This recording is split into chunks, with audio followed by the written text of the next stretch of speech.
पुंडलिकवरधर विठ्ठल श्री ज्ञानदेव तुकाराम सच्चिदानंद सद्गुरु स्वामी महाराज की जय। रघुनाथ महाराज की जय।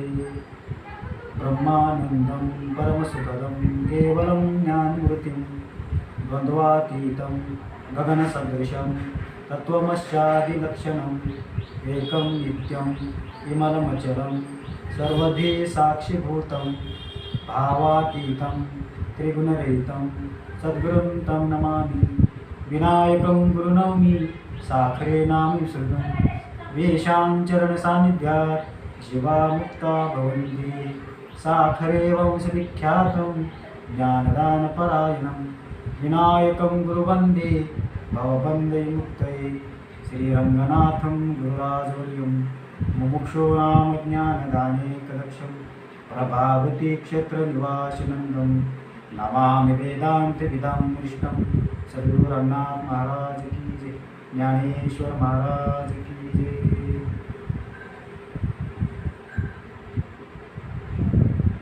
जय जय ओ शुद्धे उदारे प्रसिद्धे अनवरत आनंदे वर्षिती।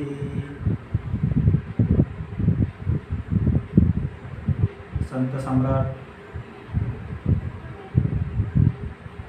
ज्ञानेश्वर महाराज योग्यांची माऊली, अखिल सगळ्या विश्वाच्या ब्रह्मांडाची माऊली, करुणावंत ज्ञानदानी अशी असलेली ज्ञानराज माऊली या 12व्या अध्यायाच्या वहीमध्ये श्री गुरुविषयी असलेली अप्रतिम अशा स्वरूपाची जी भक्ती आहे आणि त्या भक्तीच्या द्वारे जे माऊलीला प्रगल्भ स्वरूपाचा असा जो अनुभव आहे त्या अनुभवाचं निरूपण करतात आणि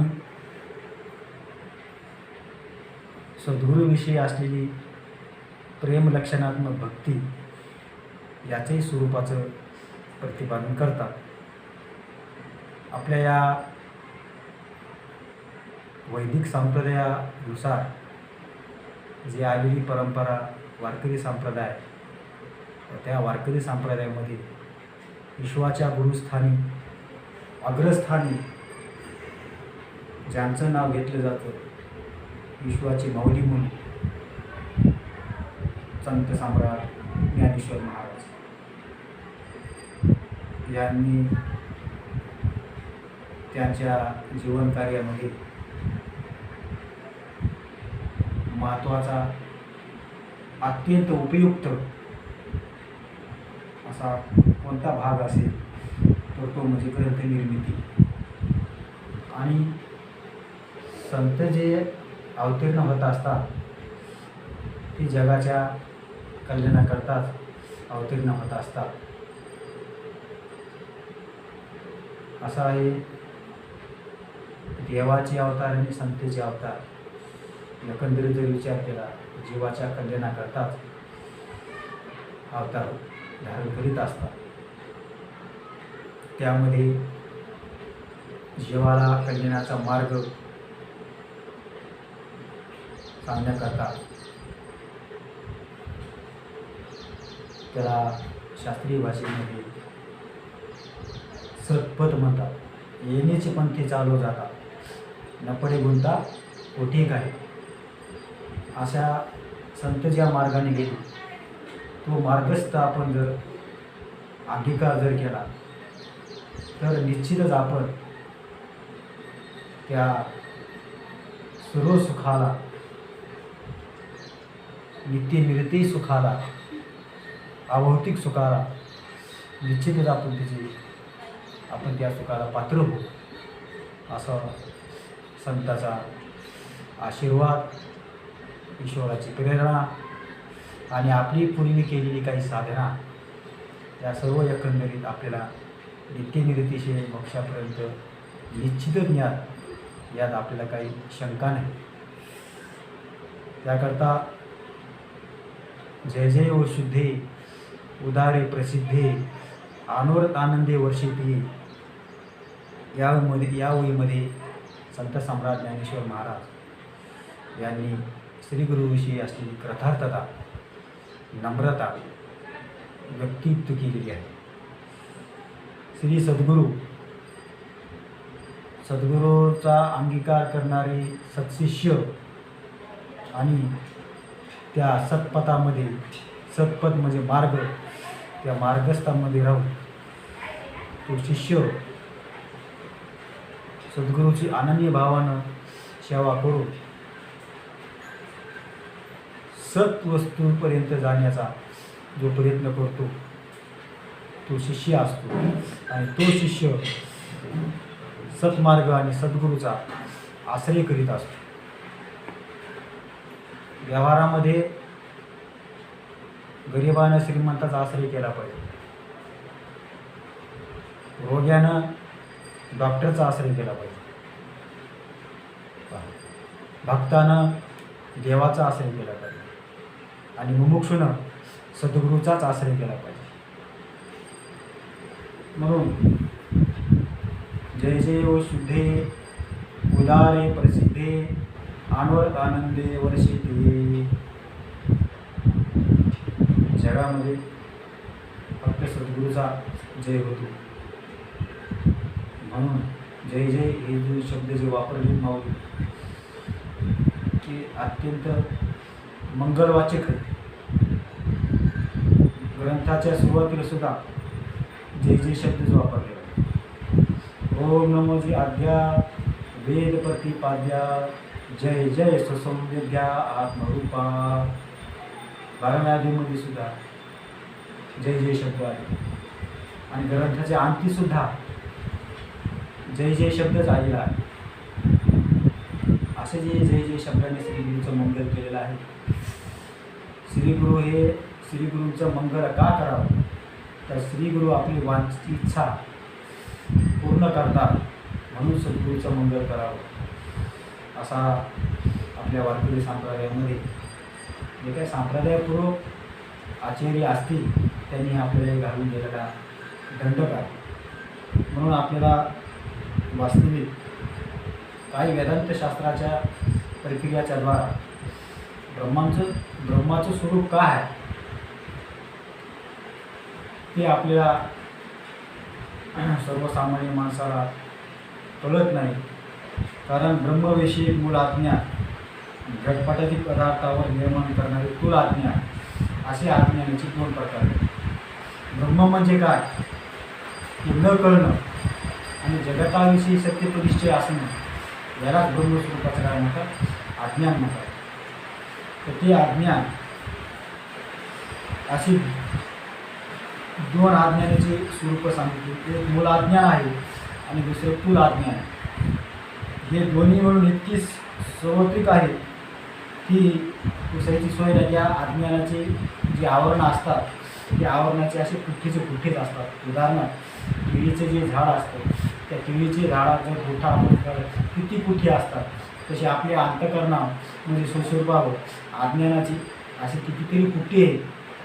आत्मस्वरूपावर अज्ञानाची कुठी, बाह्य पदार्थात ज्ञानावर अज्ञानाची कुठी, बाह्य पदार्थावर आवरण करणारी तुलाविद्या आहे, आत्मस्वरूपावर आवरण करणारी अशी मूलाविद्या आहे. म्हणून उपजतच ज्ञानी युक्तयोगी असतात आणि अभ्यासानं झालेले जे योगी असतात युक्तयोगी असतात. ज्ञानेश्वर महाराज जे अवतारी संत जगद्गुरू तुकाराम महाराज नाथराज ते युक्तयोगी आहे. रामकृष्णादेव देव अवतार आणि संत अवतार ज्ञानेश्वर महाराज जगद्गुरू तुकाराम महाराज असे जर अवतार आपण जर ओळखले तर जे काही सर्व जीव असतात ती जीव अज्ञानाचं आवरण घेऊन जन्माला येत असतात. ही वस्तुस्थिती. जीव म्हटले की तो अज्ञानीच असतो, ईश्वर माने की तो ज्ञानीच असतो आणि ब्रह्म माने की ते ज्ञान स्वरूपच असतं. असा जे युक्तयोगी आहेत फक्त त्यांच्या दृष्टीने अज्ञानाला अस्तित्व असू शकत नाही. युक्तयोगाच्या दृष्टीनं अर्थात जे तत्त्वज्ञ संत असतात त्यांच्या दृष्टीने जर विचार जर केला तर अज्ञानाला अजिबात अस्तित्व नाही. जसं सूर्याच्या ठिकाणी अंधकाराला अजिबात अस्तित्व नाही, त्याप्रमाणे सूर्याच्या ठिकाणी अंधकार असेनच कसा, तसं संताच्या दृष्टिकोनातून जर विचार केला तर अज्ञान असेलच कसं. तर अज्ञान कार्याचं अस्तित्व कुठं राहणार. अज्ञानात जर अस्तित्व नाही तर, कारण स्वयंप्रकाश परब्रह्म स्वरूपाच्या दृष्टीने अज्ञानाला अस्तित्व मुळात संभवत नाही. एवढंच नव्हे तर अज्ञान सापेक्ष ज्ञानाला सुद्धा तिथं काय नाही, अस्तित्व नाही. कारण वस्तू ज्ञानस्वरूप आहे. तत् सापेक्ष तिथं अज्ञान तरी कसं असू शकेल आणि ज्ञान तरी कसं असू शकेल. अशी स्वयंप्रकाश स्वसंवेद्य स्वयंप्रकाश जी वस्तू आहे तिच्या ठिकाणी अज्ञान नाही आणि तत्सापेक्ष ज्ञानही नाही. कारण ज्ञाता ज्ञान ज्ञेय भाव, दृष्टा दृश्य दर्शन, ध्याता ध्येय ध्यान, कर्ता कार्य कारण ज्ञानचे द्वैत अद्वैत ब्रह्मात मुळीच संभवत नाही. अद्वैत ब्रह्मात आपला अद्वैतवाद आहे, वेदांतशास्त्राचा अद्वैतवाद आहे. बघा, रामानुजाचार्यांचा द्वैतवाद आहे आणि नास्तिक लोकांचा शून्यवाद आहे. तर खरं मुमुक्षुला अत्यंत हितकारक असा अद्वैतवाद संत महात्मे किंवा काही जे आपले आचार्य असतील मागणी परंपरेत वैदिक परंपरा वार्तिक सांगत, त्यांनी अद्वैताचं मत किंवा सिद्धांत सिद्ध करून शून्यवाद्याचं आणि द्वैतवाद्याचं जोरदार खंडन केलं. त्याविषयी द्वैतमत प्रमाणे का अद्वैतमत प्रमाणे याच्याविषयी बराच लोक वादविवाद करीत बसतात. परंतु या द्वैतवाद्याचा आणि अद्वैतवाद्याचा जे समन्वय आहे ते ब्रह्मीभूत ज्ञानदानी करुणावंत गुरुजींचे गुरुवर्य दादा महाराज साखरे पाचव्या तरंगामध्ये अत्यंत त्याचा समन्वय लावलेला आहे. म्हणून असं स्वरूपाच्या ठिकाणी त्रिपुटीचा अत्यंत अभाव आहे. म्हणून अशा अद्वैत ब्रह्मस्थितीमध्ये सहज प्रतिपादक भावरूप जे द्वैत आहे, भावरूप जे द्वैत आहे, देवभक्त भावरूप बघा द्वैत आणि श्री सद्गुरू शिष्यभाव द्वैत हे सुद्धा संभवत नाही. देवभक्ताचं द्वैत संभवत नाही आणि गुरु शिष्याचं सुद्धा तिथं द्वैत नाही. अपवाद जर सोडले तर सर्व प्राणी अज्ञानाचे आवरण घेऊनच जन्माला येत असतात. जीवाच्या ठिकाणी अज्ञान असतं, ज्ञान हे अज्ञानाने झाकलेलं असतं. ज्ञानाला अज्ञानानं आवरण केलेलं असतं. म्हणून अज्ञानी जीव ईश्वराच्या किंवा परब्रह्माच्या वास्तुस्वरूपाविषयी भ्रमात पडलेला असतो. अशी स्थिती सर्वत्र असल्यामुळे ते अज्ञान ज्ञानाने निवृत्त करावं लागते.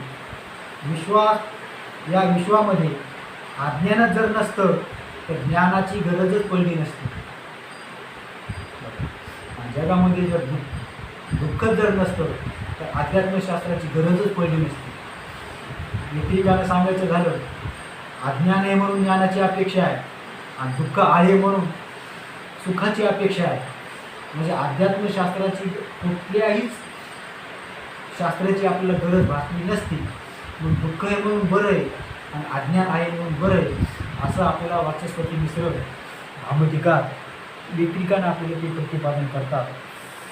म्हणून वेदामध्ये किंवा लोकांमध्ये ज्ञानासारखी पवित्र वस्तू नाही असे कथन करावे लागलेच नसते. मग आपल्या अध्यात्म क्षेत्रात नव्हे तर सर्व क्षेत्रात मनुष्य हा सुरुवातीला अध्ययनीच असतो. परंपरेचं चिंतन आहे.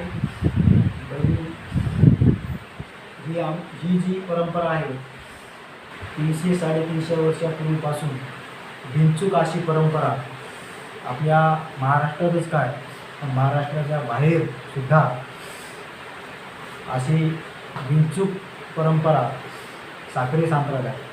आमचं मत भाग्य आहे की आम्हाला त्या संप्रदायातल्या पूर्वीपासून आम्हाला त्या आश्रय आहे आणि आपले संप्रदायपूर्वक जे सद्गुरू आहेत हव्यात किसन महाराज साखरे हे ह्या संप्रदायाचे आता अधिरूढ आहे. आध्यात्मिक क्षेत्राचं विषयाचं प्रतिपादन करतात. ज्ञानदानिक दक्षम ज्ञानदान करण्यात अति दक्ष आहे. आताही परंपरा आहे. अनेक तिथं मुमुक्षु कृतार्थ झाली.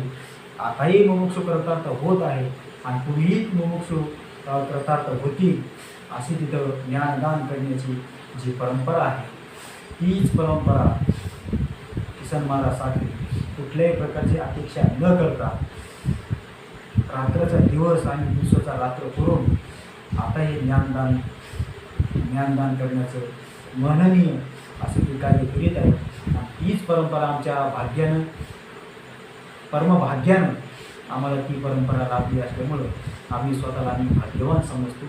या परंपरेनुसारच महाराजांनी जे काही लेख लिहिलेले आहेत या लेखाचं फक्त मी तुमच्यापुढे अनुवाद करून दाखवतो. हे अज्ञान म्हणजे इतकं गाढ आहे, इतकं सार्वत्रिक आहे की बुद्धीवर त्या अज्ञानाची एकावर एक अशी अनेक कुठी बसलेली आहे. आणि ते अज्ञान कसं आहे? अनादी आहे. आणि त्या अज्ञानाच्या संबंधाने मनुष्याच्या ठिकाणी जीवदशा आहे. ही जीवदशा ही कशी आहे? अनादीच आहे. अज्ञानाने तत्पुरुष जीवतो केव्हा आणि कसं निर्माण झालं हे बुद्धिमंताला सुद्धा सांगता येत नाही. पण त्याच्या ज्ञानाने बाग होत असल्यामुळे ते अज्ञान सत्य असे अद्वैत वेदांतामध्ये कुणी मानित नाही. या अज्ञानाला स्वतंत्र अस्तित्व नाही. अज्ञान कार्याला स्वतंत्र अस्तित्व नाही. ते अज्ञान कसं आहे? परतंत्र आहे. अज्ञानाला स्वतंत्र अस्तित्व नसल्यामुळं ते अज्ञान त्या चैतन्याच्या आश्रित राहतो. म्हणून सर्व जीव उपजत ज्ञानी असते तर व्यावहारिक विद्या आणि परमार्थात ब्रह्मविद्या ही सांगावीच लागली नसती. म्हणून असं आहे की उपरनिर्दिष्ट अवतार जर ओळखला तर हर एक प्राणी अज्ञानाचं आवरून आपल्याबरोबर घेऊन जन्माला येतो. त्यामुळे त्या अज्ञानाच्या ज्ञानाने काय करावं लागतो? बाध करावा लागत असतो. मनुष्याला कोणती विद्या शिकवायची असेल तर त्यासाठी कोणी ना कोणीतरी जाणकार आणि शिकवणारा अवश्य असला पाहिजे. कोणीही मार्गदर्शक नसताना स्वतंत्रपणे आपण काही शिकू गेलो तर कदाचित काही शिकता आलं तरीही त्यातील वर्म लक्षात येईलच असं निश्चयाने सांगता येत नाही. कोणती विद्या शिकवायची ठरली तर त्याची पद्धती हीच आहे की आपल्या पूर्वीच्या अभ्यासकांनी विषयाच्या बाबतीत जेवढं ज्ञान संपादन केलं आहे ते आत्मसात करून त्यानंतर स्वतःच काही अधिक ज्ञान संपादन करता आले तर त्यासाठी प्रयत्न करायचा. त्याकरता श्रीगुरूकडून काही शिकणे याचा अर्थ आत्मसात करणे. गुरुव्यात असलेले स्वायत्त करून घेणे, पूर्व इतिहास अभ्यासणे अत्यंत आवश्यक आहे. तज्ज्ञ पुरुषाच्या मार्गदर्शनाचे जे वैशिष्ट्य आहे ते आजच्या विज्ञान युगातही पूर्वीप्रमाणेच अधिक तेजस्वीतेने मान्यता पावलेली आहे आणि यापुढे मान्यता पावत राहणार आहे. मानवी जीवनाच्या विकासात सत्पथाचं महत्त्व अनन्यसाधारण आहे. म्हणून श्री सद्गुरू सत्शिष्य आणि सत्पथ यांनी वाटचाल करणे खऱ्या विचारी साधकाचं हे अत्यंत कर्तव्य आहे. भगवत साक्षात्कारासाठी श्रुती स्मृतीचा आणि संताचा परिचय आणि संताचा आश्रय करून घेणं हे साधकाच्या पक्षी अत्यंतही महत्त्वाचं आहे. मानवी जीवन हे देवाच्या साक्षात्काराने परिपूर्ण व सफल होते. देहादी अखिल प्रपंच मिथ्या आहे आणि सच्चिदानंद परब्रह्मच माझा आत्मा आहे हे साक्षात्कारात्मक ज्ञानच मानवी जीवनाची खरी परिपूर्णता आणि सफलता करण्याच्या बाबतीत समर्थ आहे. हे ज्ञान जन्ममरणाच्या बंधनातून मुक्त करू शकते. हे ज्ञान मानवाला शोकमोह मुक्त करू शकते. हे ज्ञान मागील संचित कर्माचा बाध करून क्रियामान कर्माचा संबंध येऊ देत नाही. आणि हे ज्ञान प्रारब्ध कर्म लोकदृष्टी असते तरी स्वदृष्ट्या त्याचा अभाव सिद्ध करते. ज्ञानोत्तर जीवनात ज्ञानी पुरुषाच्या अनेकाही भूमिका आहेत. त्या सर्वच्या सर्व भूमिकेमध्ये अनुभूती अगर ज्ञान हे समान अनुवृत्त असले तरी पण प्रत्येक भूमिकेचे आगळेवेगळे स्वतंत्र आहे. प्रत्येक भूमिकेचे वैशिष्ट्य निरनिराळे आहे. याच वैशिष्ट्यांना पाहून त्या ज्ञानास तत्त्वज्ञ, स्थितप्रज्ञ, महात्मा, संत, गुणातीत इत्यादी एकाने एक नावे दिलेली असून या भूमिकाचा त्या त्या नावाने श्रुती स्मृती ग्रंथात व्यवहार केलेला असल्याचे दिसून येते. सारांश: सच्चिदानंद परब्रह्मच आपला आत्मा आहे असे ज्ञान झाले विना मानवी जीवनाची परिपूर्णता, सफलता नाही. परब्रह्म ज्ञेय आणि ध्येय अशा दोन रूपाने आहे. त्यात ब्रह्माचे निर्गुण रूप ज्ञेय आहे आणि सगुण रूप हे ध्येय आहे.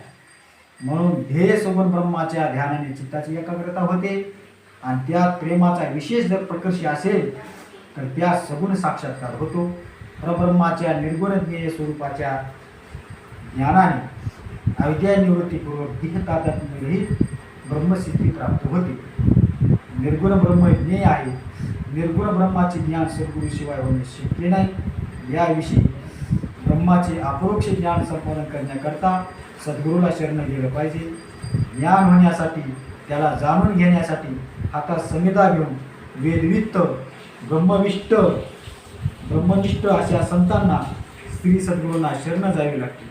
ज्या अधिकारी पुरुषांनी देवाच्या ठिकाणी उत्कृष्ट प्रगाढ प्रीती भक्ती अशी त्या देवाविषयी अगदी ब्रह्मविद्येचा उपदेश करणाऱ्या श्री सद्गुरूविषयी श्रद्धा, प्रीती, प्रगाढ भक्ती त्या उत्तम अधिकाऱ्याला त्या महत्त्वाच्या हृदयी हीच म्हणजे त्या श्वेतांबर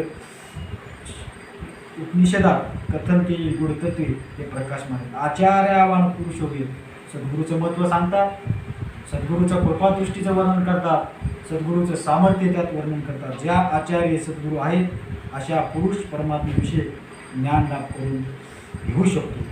व्यवहारातील सामान्य ज्ञान संपादन करण्यासाठी श्रीगुरूची आवश्यकता असते. त्यावेळेला कोणते ज्ञान प्राप्त होत नाही. याविषयी एकनाथ महाराज म्हणतात, प्रवृत्ती निवृत्ती कार्या अवश्य पाहिजे आचार्या, आपमती भजते राया अनेक अपाया माझी पडे. प्रवृत्ती कार्य असो की निवृत्ती कार्य असो आपल्याला सद्गुरूची अत्यंत आवश्यकता आहे. कारण जे ज्या विषयामध्ये तज्ज्ञ असतात त्या विषयामध्ये त्यांचं आपण मार्गदर्शन करून घेऊन आपण आपलं जे काही कार्य असेल या कार्यामध्ये आपलं जीवन व्यतीत करणं हेच खरं जाणकार पुरुषाचं हे लक्षण आहे. म्हणून प्रवृत्ती कार्यात आणि निवृत्ती कार्यामध्ये सद्गुरू हवेत. सद्गुरूंना आश्रय न करता स्वबुद्धीने काही करू म्हटले तर अनेक आपत्तीने आपल्याला तोंड द्यावे लागते. तीच साधने श्री सद्गुरूकडून समजून केली तर अनायासाने सिद्धीला जातात. त्यातली त्यात परमार्थासाठी सद्गुरूची नितांत आवश्यकता आहे. म्हणून परमशरीराला जाणण्याची इच्छा करणाऱ्या पुरुषाने शब्द ब्रह्मामध्ये म्हणजे वेदांत आणि प्रब्रह्मामध्ये निष्णांत प्रवीण असलेल्या अशा सद्गुरूला मनुष्यानं शरण जावं. शरण जाणारा कोण असतो? जिज्ञासू असतो. जिज्ञासू म्हणजे ब्रह्म जाणण्याची जी तीव्रतम स्वरूपाची उत्कट जी इच्छा आहे तिला जिज्ञासू असे म्हणतात. म्हणजेच अधिक जिज्ञासू या पदामध्ये अधिकाराचं सूचन केलेलं आहे. विवेक, वैराग्य, समाधिषटक आणि मुमुक्षुत्व या साधन चतुष्टय संपत्तीने संपन्न असलेल्या अधिकारी पुरुषांनी श्रोत्रिय, शब्द निष्णात आणि ब्रह्मनिष्ठ परनिष्णात अशा सद्गुरूला शरण जावे. अर्जुनाने जसे निर्तिशय भक्तिप्रेमाने युक्त अशा अंतकरणाने शिष्यत्व पत्कारले तसे जिज्ञासूने श्रोत्रिय, ब्रह्मनिष्ठ, ज्ञानदानी, पूर्णवंत अशा श्रीगुरूंचं शिष्यत्व पत्करायला हवे. मोहाच्या दोषाने जीवाचा स्वभाव हा पुरोहित नष्टप्राय झालेला आहे. माझे चित्त धर्माविषयी पूर्णतया मूळ झालेलं आहे. त्यामुळे जे निश्चित श्रेय असेल, परमहित स्वरूप असेल ते मला सांग.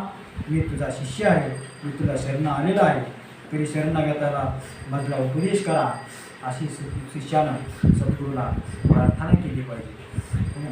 असे अर्जुनाचं उदाहरण सांगून गुरु शिष्य भाव हा कसा असावा, देवाचा आणि भक्ताचं, गुरु आणि शिष्याचं अर्जुनाविषयी काय जे किती उत्कट भावना, किती उत्कट अर्जुनाची भक्ती भावना, किती प्रेम होतं हे देव अर्जुनाच्या आणि देवाचे हे करून शिष्यत्व आणि गुरुत्व, भक्त आणि देवत्व हे फक्त एकमेव असं उदाहरण आहे की अर्जुनाचं आणि देवाचं.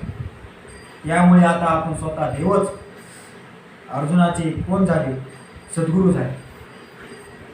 श्री सद्गुरू शिष्य संवादाला एक आगळे वेगळेपण आले आणि समर्पणपूर्वक अर्जुनाने मागील भूतकल्पाची तपश्चर्या, तज्जन्य निष्काम पुण्य, भविष्यवत आयुष्य, भावी सर्व विकास, जीवनाचा विकास जगद्गुरू भगवंताच्या हाती सदाचा सोपविलेला असून अर्जुनाची आत्मसमर्पणाची पूर्ण अवस्था, अगदी धन्य अवस्था प्रगट झालेली आहे. ही पवित्र आत्मसमर्पणाची धन्य अवस्था व्यक्तिणारी, शिष्यत्व स्वीकारणारी, एकनिष्ठ निरतिशय सद्गुरू भक्तियुक्त शब्दसहित अर्जुनाच्या शब्दावाटी बाहेर पडत होती. ती घटिका अर्जुनाच्या एकंदर जन्मातील अतिशय मननीय, धन्य, आजोड अशी सुवर्ण घटिका. ही शब्दसहिती अर्जुनाच्या मुखावाटी बाहेर व्यक्त झाली नसती तर दुसऱ्या अध्यायाच्या 6व्या श्लोकात पूर्ण गीता पूर्णावली असती. अर्थात दुसऱ्या अध्यायामध्येच गीता संपली असती. पण विचार करणारा अर्जुन, केवळ कर्मणुकीसाठी प्रश्न विचारणारा किंवा अर्थार्थी विचारणारा श्रोता, विद्येचा अर्थी इच्छू एक अभ्यासक, चिंतनशील तत्वचिंतक, विचारप्रवण चिकित्सक झाला आहे असे नाही, तर तो शिष्य झालेला आहे असे समजलेल्या भगवंतांनी श्री सद्गुरूची भूमिका स्वीकारून अर्जुनाच्या विचारणाचा उकल तात्विक गतीवर निश्चित निश्चय पर्यावसायिक रूपाने करणे आवश्यक वाटले. ही गोष्ट अत्यंत महत्त्वाची आहे. तात्पर्य: जय जय व शुद्धे उदार्य प्रसिद्धे अनवरत आनंदे वर्षी आनंदाचा सदा सर्वदा वर्षाव करणारे आणि त्या वर्षाव करण्यात उदारपण असलेले असे जे सद्गुरू आहेत, असे माझे सद्गुरू श्री निवृत्तीराय आहेत. म्हणून त्या सद्गुरूविषयी आपल्या ज्ञानेश्वर महाराज तिची नम्रता व्यक्त करतात. सदा सर्व आनंदाचा वर्षाव करणारे फक्त कोण आहेत? जगाच्या पाठी फक्त सद्गुरू आहेत. आणि त्या सद्गुरूच्या चरणी माझी अशी प्रार्थना आहे की मला सदा सर्वदा सुखाची प्राप्ती व्हावी, असं ज्ञानेश्वर महाराज प्रार्थनापूर्वक नम्रतेने सद्गुरूपुढे नतमस्तक होऊन त्यांना प्रार्थना करून सद्गुरूची असलेली जी अप्रतिम स्वरूपाची जी अनुभूती आहे त्या अनुभूतीचं आणि त्याच अनुभूतीत आपली अनुभूती मिसळून त्या अनुभूतीचं कथन, त्याचं विवरण, प्रगण स्वरूपाचा आलेला अनुभव ह्या वहीमध्ये सांगतात. म्हणून सेवे करता ही जी वही आहे ती वहीचं यथामथी बुद्धीची योग्यता आणि अनाधिकारता माझ्या ठिकाणी आहे का याच्यामध्ये माझ्या दोषकृत बुद्धीचे दोष असते की मी दोष माझे काही स्वीकारतो. पण जे काही आम्हाला जी काय आमच्या भाग्याने जी परंपरा चालत आलेली आहे त्या परंपरेमध्ये अभ्यास आत्तापर्यंत जवळजवळ आमच्या गावामध्ये पिंपळगाव ढगे या गावामध्ये महाराजांना साखरे महाराजसुद्धा त्यांचेसुद्धा चरणानं पदप्रसिद्ध झालेले हे आमचं गाव आणि ब्रह्मीभूत रंगनाथ महाराज परभणीकर गुरुजी हे तर फार आमच्या गावाला आवडून यायचे. कारण आमचे जे आजोबा किसन महाराज ढगे गुरुजींचे आवडते शिष्य, त्यांनी गुरुजींपाशी राहून बरेच वर्ष चिंतन केलं आणि त्या चिंतनाच्या योगानं अभ्यात आत जवळजवळ 50 वर्षे आज झाली असतील. त्या 50 वर्षापासून आमच्या इथे गावामध्ये विचारसागर, वर्ती प्रभाकर, अमृतानुभव, चांगदेवपाशिष्टी, पंचदशी या ग्रंथाचं अभ्यास आताही चिंतन चालू आहे. या चिंतनाची प्रवाहित जी आमची ज्ञानगंगा आहे ती गुरुवर्य किसन महाराज साखरे आणि रंगनाथ गुरुजी परभणीकर आणि विष्णुबुवा शावकार यांच्या आशीर्वादानं आणि त्यांच्या प्रेरणेनं ही चाललेली सेवा जी आहे अशीच अखंडित राहो अशी मी त्यांच्या चरणी प्रार्थना करून मी इथं थांबतो. कुंडली विठ्ठल श्री ज्ञानदेव तुकाराम. सच्चिदानंद सद्गुरु स्वामी महाराज की जय, रघुनाथ महाराज की जय, महाराज महाराज